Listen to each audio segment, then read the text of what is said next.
And we have some breaking news from college basketball, where Louisville has avoided major punishment from the NCAA in its probe of widespread violations. Our college basketball insider Matt Norlander broke that story earlier this morning. Now, the school will receive a $5,000 fine, 2 years probation, and more importantly, will not face a postseason ban. Also of note, there are no sanctions for former Louisville head coaches Rick Pitino and Chris Mack. Now, Pitino is the current coach at Iona, while Mack is currently out of basketball after being fired by the school in January. Now, for more on this, let's welcome in Matt Norlander. So, Matt, you broke this story. Give us the details, break down everything that you know. Well, obviously, this has been a long-awaited day for Louisville athletics. The decision is something of a surprise given how light the punishment is, but this also goes back, as a reminder to our audience, to the FBI case in 2017. Now, when that happened, Louisville was already on probation from a previous violation under Rick Pitino. So the big curiosity with Louisville's case was, would the NCAA, and then eventually this got shifted to the independent IARP panel, would they be particularly aggressive against Louisville given that violations occurred while already on probation? And then after Pitino left Louisville, Chris Mack came on staff. There was some other minor stuff that got folded into this case.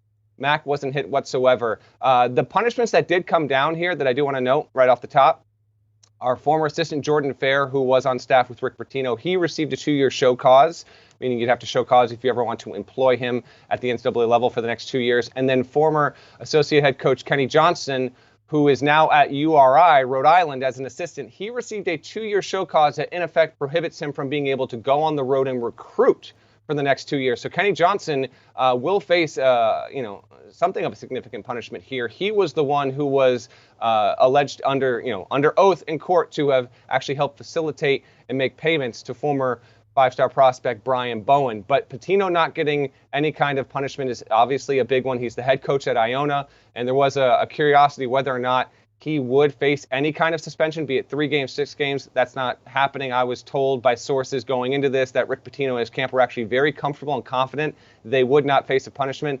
That is indeed the case here. So yes, Louisville will have a $5,000 fine, a couple years worth of probation. They'll lose a few recruiting days in the next year or so, which isn't nothing, but it's just not major. You avoid a postseason ban, that's a win overall. And I think one of the biggest reasons why we are here at this point is, one, the IARP is going to dissolve in 2023. There are still 3 cases left. Kansas, which self-imposed a 4-game suspension on Bill Self yesterday. That case won't get resolved until 2023. Arizona is probably next in the pipeline. We might get resolution on that before we get out of 2022. And then I believe LSU will be the last one.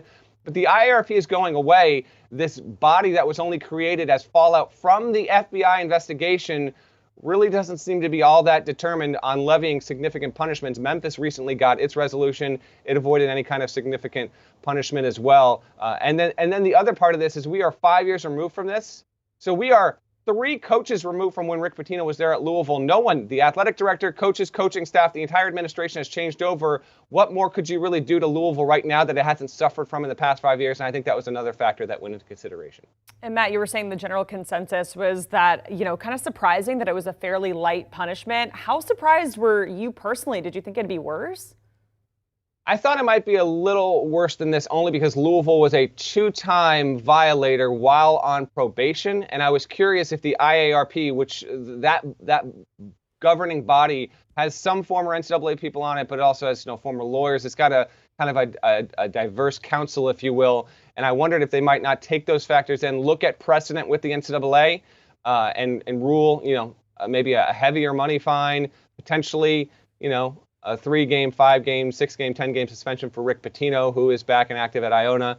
Just hasn't happened. I was told that Pitino, when he had his multiple meetings with the IARP and his representation, they were very compliant throughout the process and provided plenty of evidence as to why he provided an atmosphere of compliance and was trying to be as rigorous as possible. Now, he still failed in that. Kenny Johnson still, at the very least, did engage in activity that was in violation of NCAA rule. That's why he's getting a 2-year show cause for recruiting. But this sets down the table for, what will happen at Arizona, where they had more level 1 violations. That's the other thing with this case. The IARP concluded there was only 1 level 1 violation that occurred. place like Kansas is facing 5 level 1 violations. Arizona multiple as well. So we wait and see on that. I can't promise that because Louisville got off lightly, the same will happen with Arizona and Kansas and LSU, because I think those are the 3 most significant ones. But if you're a fan of those programs, maybe you have a little more optimism today.